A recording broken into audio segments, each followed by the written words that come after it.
What's going on, YouTube fam? It's your boy Tony 2 times, and we back with another episode of the Baltimore Way, man. Before I even get started, be sure to like the video, comment any video ideas, let me know what you think about this situation, share the videos, and check out that join button on the channel. Now let's get right into it. Today we're going to talk about Baltimore's most wanted, a man that go by the name of Tana Barronette, aka Tana. Now Tana comes from the West Baltimore area of Sandtown. Montana and his group was alleged to have the city on lock. They had the city in fear. They was doing hits. They was doing paid assassinations. They was doing drug trafficking. Anything you could pretty much name. Witness intimidation. Now Montana came from a group of men called TTG, short for Train to Go. The Train to Go group was said to have the city scared and paralyzed for years. Now this group was labeled armed and dangerous. Police said Montana had 6 bodies himself, not including what the group was doing. They had the Sandtown area in fear. Now the thing about this situation, they had rivals also. They had other groups in Sandtown that was intruding on their territory. Some guys were said to rob a few members of TTG, which led to an all-out war. Now, Barronette was labeled as like the babyface assassin. Police said when they used to talk to him, interview him, he was quiet, he was laid back, he didn't say much, and they said his demeanor didn't match what he was doing in the streets or alleged to done in the streets. Montana was even said to let off 50 rounds in one of his hits. So yeah, it's safe to say people were scared of Montana. Now TTG, the 3-letter gang, they hail from the main streets of West Baltimore. Around the area they from, it's a lot of heroin selling, a lot of crack selling, a lot of marijuana selling. These young men was trying to get money, going about it in the wrong way. Montana was said to be one of the heads, but not the main heads of TTG. It's also other 3-letter gangs that they was in tour with, and they also clicked up with. Montana was said to be one of the Baltimore City's most dangerous hitmen. He was actually paid to do hits. He was paid to go intimidate witnesses for other cases. He was paid to do a lot of things. The police couldn't catch Montana at first. He was very elusive. But as y'all all know, in the streets, people talk. Situations get bad. Somebody might get jammed up for something. Then now they telling on you. He was labeled Baltimore City's #1 trigger man. Now that's a big label for a city that got a lot of violent crime.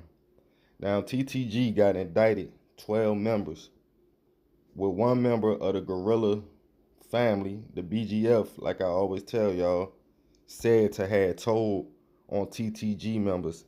A lot of these guys got big time. A lot of these guys will never see the streets again. Now Montana has 2 life sentences. So unfortunately, he probably will never see the streets again.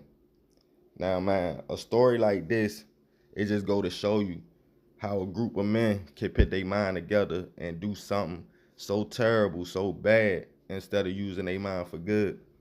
But in Montana's situation, I feel like him having the power he had and him having the fear he had in the streets, he utilized that to his advantage. Because from what I heard, TTG was getting a lot of money in West Baltimore.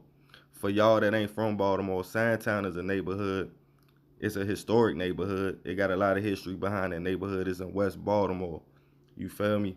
It's one of them communities where everybody know everybody. You know what I mean? Everybody rock together. But just like any other community, you got rivals, you got beef, you got things going on. Now the police commissioner, they actually sent the feds in, the ATF, Baltimore City Police. They had everybody trying to catch TTG, because when things get to that point where you got 8 homicides, witness intimidation, you got extortion, you got robbery, Baltimore City Police couldn't handle all that theyself. And y'all know once the feds come in, like I always tell y'all, they got you. You feel me? So Barronette tried to get a little laid back. He tried to stop doing what he was doing, but by that time it was too late. It was too many people telling, too many people scared of him. Like, one thing about it, love is good, You feel me? Some people feel like fear is good. But when people fear you, they gonna tell on you. Like, you're not gonna be in the streets long. When people love you, you'll get a pass. You might get a nice run if you don't put fear in people's heart. Now, it's sad to say that the retaliation for one of the TTG members getting robbed was vicious. That's when they said Montana came through and let off 50 rounds, broad daylight. So the other group they was beefing with, they started respecting them. They fell back.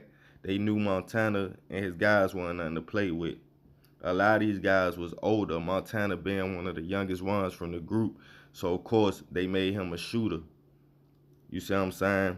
And it was sad after a fight, after a Javante Davis fight, shots was rained out in a West Baltimore convenience store where 3 innocent people were shot. So yeah, man, this story get crazy. And it just go to show you that the streets ain't got no love. You know what I mean? Like, Montana probably knew his days was numbered. He got all these charges. He facing all this time. And of course, your group, people scared of them right now, and people wondering what y'all gonna do next. But when you hot like that, people gonna be on you. Like, they was real life hot boys. Like, they said bro had 6 bodies himself. That's a lot of action. You know what I mean? And y'all know I don't glorify these stories. But if you put yourself in the mind of a killer, I think in my mind it become an addiction. From all the killers I've been around, it's like they get used to that feeling, and all they know how to do is handle stuff with violence after the first time, because they feel like after the first time they got their point across, ain't nobody play with them. So every time they get into an altercation or a situation, guess what? They gonna up that pipe, and that's what Montana was doing. Now Montana has 2 life sentences, so he'll never see the streets again. Now Sandtown is one of the most poverty-stricken neighborhoods, one of them in Baltimore, where the annual income is like $25,000. Only 6% of adults go to college. People can't read. A lot of people can't write. So like I always tell y'all, when you growing up in that kind of situation, you can't judge people because you born into it. You born into seeing people getting high, people robbing, people hustling. So it become a way of life. You don't look at it like wrong until you go somewhere else and see that's not how people live life. Now in these indictments, they passed out a lot of time. They got these boys off the street. And y'all all know, man, just like a lot of other groups like BGF, just like Big Meech and them, man, you feel me? Like BMF, everybody feel like the group is over, but they not over. They just being quiet. But leave your comments about this below. If you're new to the fam, be sure to subscribe, hit that notification bell. Love, gang.